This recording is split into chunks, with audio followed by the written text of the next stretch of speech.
good.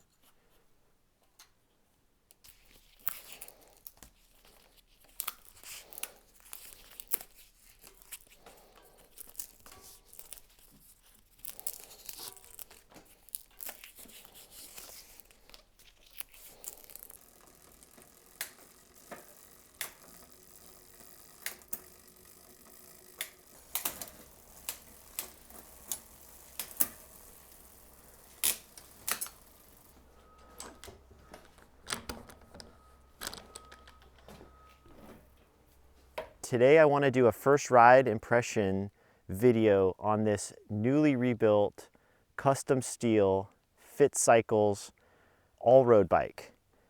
And if you've been following along, I just had a new fork made for this bike, and John Fitzgerald, who built this custom bike for me, he replaced the down tube. And today, this is my fourth ride on it, now that I've got it put back together. And so I want to share my initial thoughts with all of you. And I think the main things I want to talk about are how the steering and front handling changed with the new fork. And then I also want to talk a little bit about how the frame stiffness changed with the down tube replacement. So we'll do that. I think we should go for a ride though. I mean, it's such a beautiful day. I think we should go for a little spin while we're discussing this really nicely built bike. How's that sound?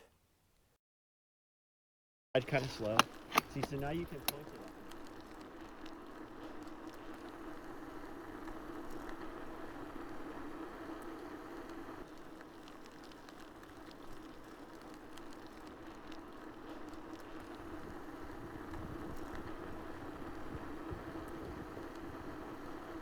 So the first thing I want to talk about is how the front steering geometry has changed.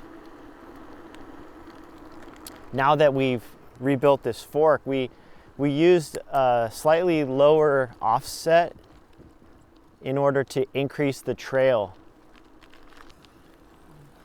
The new fork has really changed the way the front of this bike feels, the way it steers. It feels a lot more stable now. I'm actually surprised about how much different it is, considering we only changed the fork offset by about 13 millimeters. We went from, it was about 65 millimeters of offset down to 52 millimeters. And so even though that's just sounds like a small amount, it makes a really big difference in the way the bike feels on the front, the way it steers. And before, it had a really low trail. It was 33 millimeters, 32 millimeters, something like that. And now it's about 52. The head tube angle is still the same. It didn't affect the head tube angle because we made sure that the fork length was exactly the same as the other fork. So the front end of the bike wasn't raised or lowered at all. So the head tube angle is 72.5, and now the trail is now 52. And so what it feels like to me is just a really good handling road bike. A little bit on the relaxed end. You know, 72.5 is considered a pretty relaxed head tube angle for a road bike. It's more like a touring bike territory, but I like it. It feels predictable. You know, it doesn't have that kind of quick twitchiness. It just feels really stable, but it also still feels quick enough. So if you need to, get around something quickly, an obstacle in the road, you certainly can. It's not like a low or high trail mountain bike where you really have to lean it to get it to turn. It still feels quick and lively like a road bike. So I feel like it was a really good choice to go with this fork. So the other big change to the bike was the down tube. John replaced it with a slightly thicker butting profile. So it went from 858 to 969. And the difference in stiffness of the tube is basically about 20%. So if you do the math on the bending stiffness of the tube, you'll see that the tube itself is about 20% stiffer. So how that change the total stiffness of the frame. I'm not totally sure. I haven't done a full frame analysis on it, but I did check that because I was curious. And the other thing I thought was, well, if we're going to check that, why not check what an oversized tube would be? And it turns out that if we were to use an oversized tube, if we could actually do that, which we can't, but if we could, an oversized tube with the same thickness as the original tube would have only increased the stiffness about 35%. One of my fears in replacing the down tube originally was that I was going to make the frame too stiff.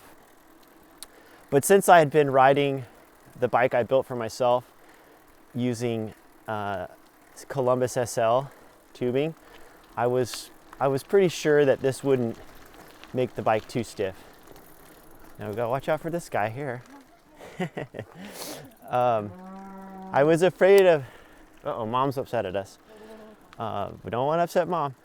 So yeah, I was a little afraid of making the frame too stiff, but now that I'm out here riding it, I think it came out just fine, and it still has a little bit of flex to it, a little bit of give, but it's not so flexy that it just feels like it's whipping down the road at all. So yeah, I would say, one of the things I used to deal with was out of the saddle climbing and running down tube shifters.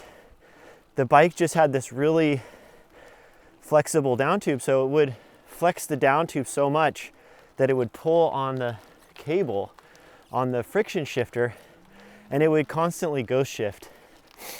So I would have to stop and tighten up the screw on the down tube shifter, but then it would just be hard to shift. So it was always that back and forth. And now I think it feels a lot stiffer. Just standing and climbing, I can really feel that little extra stiffness. So that brings me to the other big change on this bike, which is when I rebuilt it, I decided to use brake lever shifters instead of down tube shifters.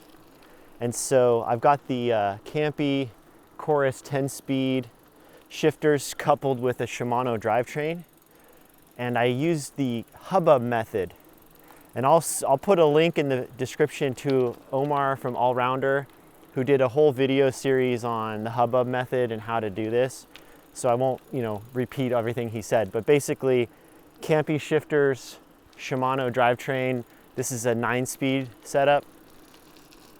And what I didn't know at the time when I started building this was that with these randoneering bars on here, that the extra length in the brake lever hood was going to make this ramp really, really long. And so I thought I was going to hate it because I just didn't think I'd want really long ramps like that, because these bars already have a really long ramp.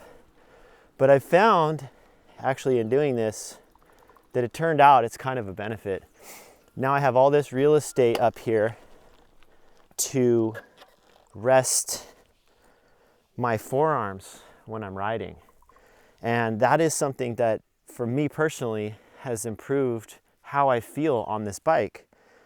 When John made the frame, he made the top tube a little bit shorter than the height. So it's a 56.5 top tube and a 58 seat tube. So it's a little shorter and taller. So actually having this long ramp for me is really cool. Rando bars are really narrow at the hoods anyway, and then they kind of flare out. And so when they're narrow at the tops, it kind of feels like you're on, it kind of has the sensation of being in aero bars, which was just, who knew that was going to happen, but it actually turns out I really like it. So brake lever shifters so far are really good. It shifts really well. I'm also surprised there's no proprietary parts needed to do this. So if that's something you're interested in, I will put that link in the description to Omar's video. But what else can I say? Wow, what a day out here, huh? Yeah, so I think I want to summarize by saying that, I went into this a little, birds. I was a little nervous about dismantling the bike and modifying it because I just didn't want to ruin it in the end. But man, I gotta say, I am just so pleased with how it's turned out. And I know it took a long time to get here. I put 30,000 miles or more on it in the other configuration, and now that I'm riding it like this, I just wish I had started off this way. But I'm also glad that I got a chance to try the whole low trail thing, the really flexible frame, and it just helped me find what amount of stiffness I like and what I don't like, what kind of trail, what kind of handling I like and I don't like. So I'm grateful for all of it. I'm grateful for John for doing all this work for me. Thank you very much. And thank you to everyone who followed along in this experiment with me, this journey. And hope you guys enjoyed it. I can't really say too much more than that. I'm just excited to be back on my bike again. So thanks for watching. We'll see you in the next video.